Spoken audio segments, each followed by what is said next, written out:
ఆ భూమి ఇక్కడ క్యాప్చర్ చేసేటటువంటి ప్రయత్నం చంద్రబాబు గారు చేస్తున్నారు. అది రాబోయే రోజుల్లో రన్ అవుతుంది. అమరావతి భూములు లేదంటే భూముల ధరల పెరుగుదల ఈ వరదల ఎఫెక్ట్ ఇంకా కొన్నాళ్ళు ఉంటుందా, లేదంటే అసలు దానికి దీనికి సంబంధం లేదా? దానికి దీనికి ఏం సంబంధం లేదు. ఇప్పుడు అమరావతిలో ఉన్న అమరావతిని నమ్మే ఏ ఒక్కళ్ళు కూడా వరదలను నమ్మట్లా.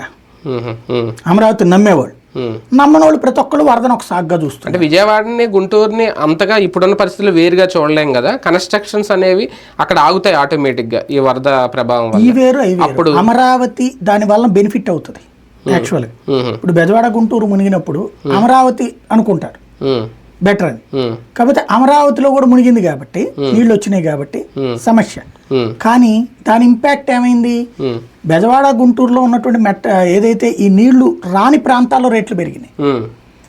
అట్లాగే బెజవాడ గుంటూరు మధ్యలో ఉన్నటువంటి హైవేకి సమస్య వచ్చి అక్కడ మొన్న కుండపోత వర్షాలతో టోల్ గేట్ కూడా మునిగిపోవడం అక్కడ ఊపును కూడా దెబ్బేసింది.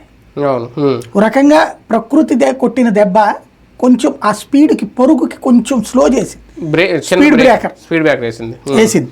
ఇంకోటి ఏంటంటే ఆ టెంపోని ఇక్కడ వాడుకోవడానికి అక్కడ కొంత లేట్ అయ్యిద్ది. కానీ పనులు జరిగే కొద్దీ ఇప్పుడు ఒక అపార్ట్మెంట్ కడుతున్నప్పుడు రకరకాల సమస్యలు వస్తాయి, ఓ ఇల్లు కడుతున్నప్పుడు రకరకాల సమస్యలు వస్తాయి. అవి సాల్వ్ చేసుకునే కొద్దీ దాని వాల్యూ పెరుగుతూ ఉంటుంది.